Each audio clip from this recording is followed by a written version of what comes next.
College football Saturdays are back. SEC Nation is in Auburn, baby. The craziest season. He's just invincible.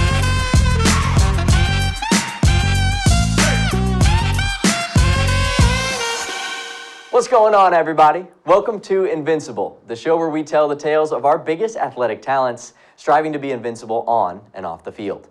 My name is Vince Wolfram, and I am so stoked that you're here. My guest this week is a very special talent.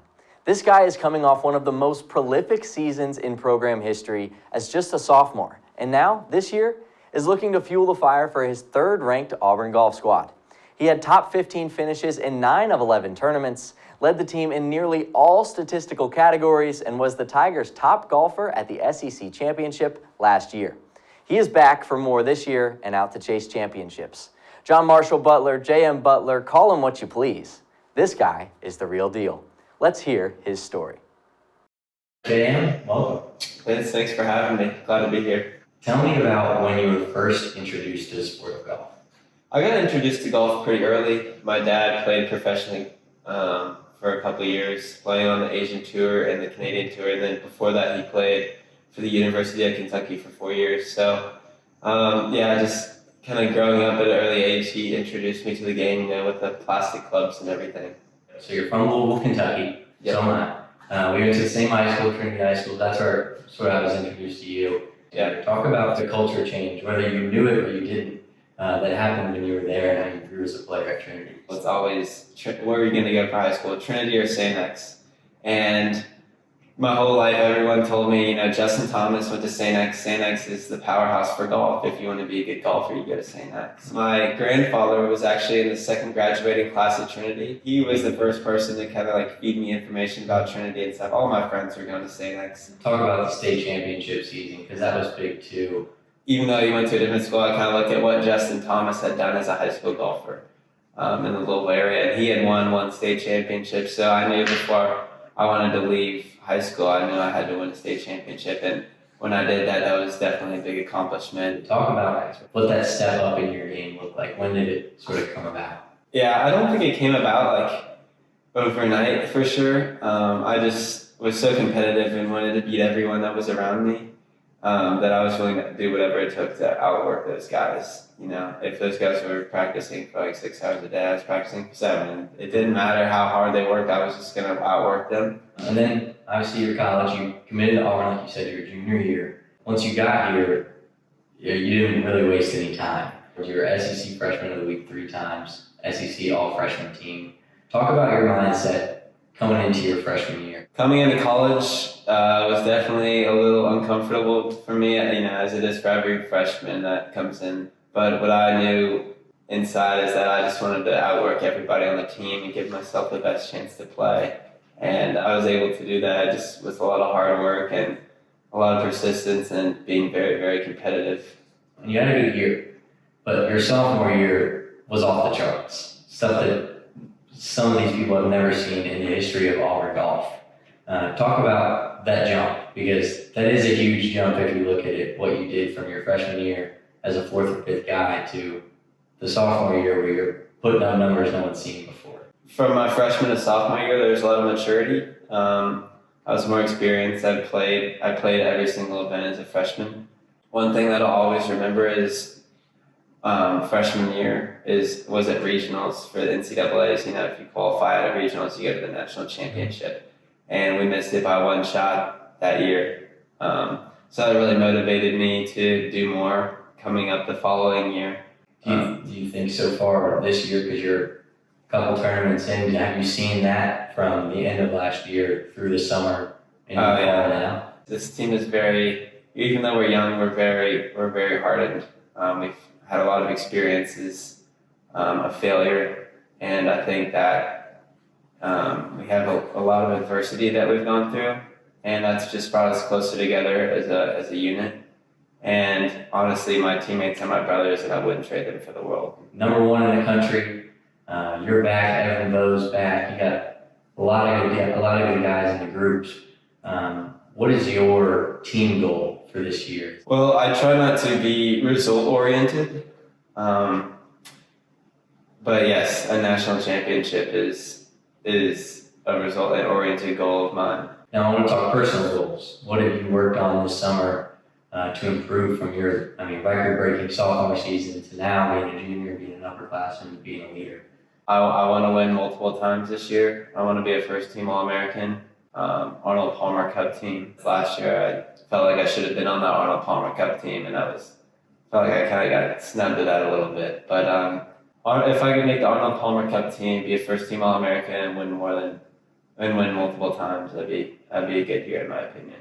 All right, so that is all the questions I had golf-wise. Okay. So now we know J.M. Butler, the golfer. Now it's time where we get to see you outside of the golf, you outside of your sport, and we get to know you as a person. So we're going to go through some speed round questions here. You ready? Yep. All right. J.M. Butler, do you have a hidden talent? No. What's your favorite superhero? I'm double jointed in my left hand. So am I. Okay. Look at that. I knew I liked you, J.M. Favorite superhero? Spider-Man. What's the funniest prank that you or your teammates have pulled on another teammate? I'd say one of the funniest is we filled Carson Baca's locker full of golf balls, like halfway to his locker, and our lockers are like 8 feet tall, like 4 feet. Probably 200 golf balls in there, and then he opened it and they just all spilled out into our locker room. That's pretty funny. Do you have a guilty pleasure song? Song that maybe nobody knows that you would listen to, but you know it. That smile says yes, you do. I don't know. I listen to a lot of music. Guilty pleasure. I kind of like Elvis. I like Elvis. Okay. Like Elvis Presley, and I like all different types of music. Like I listen to rap a lot, hip hop, pop, rock. But yeah, like people don't know I listen to Elvis. I listen. What was your last Google search? Uh, Oh, he's checking. It's getting real. I got it. Yeah, it's not that bad, but we're going to Milwaukee tomorrow, and we're trying to convince our head coach to get tickets for the Brewers Marlins game on Friday night. And I was looking up the Marlins roster and staff. If you had to be one Disney character, which would you be? Can't even think of a Disney character right now. Cinderella. Whatever. Cinderella. Why would I want to be Cinderella? Twinkle Toes.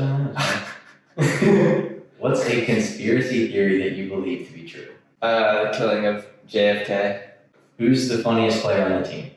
Frankie Harris. If you were stranded on a desert island with one of your teammates, who would it be? Max Johnson. If you only were able to bring 3 items on that trip, what would you bring? Can I bring a boat? Hey, you bring 3 items. I'll bring a boat. And then the biggest tank of gas I could find, and then that's the second, and then like a knife, like a bowie knife. Survival mode, JM. JM, thanks, my brother. Go Rocks, take state.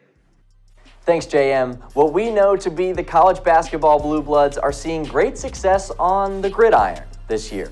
Success that we haven't seen in a long time from these programs. The Kansas Jayhawks, the reigning national champions in basketball, are 5-0 for the first time since 2009. They came in at number 19 in the polls this week, their first AP poll appearance since week 8 of that 2009 season. College Game Day is headed there for their first game against TCU. Rock Chalk Jayhawk is looking like a program on the rise.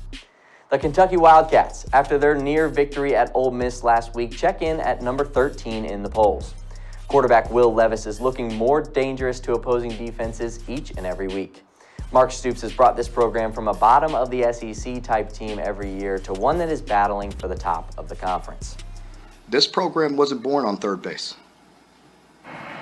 So some may, but I could promise you this football team didn't wake up on third base.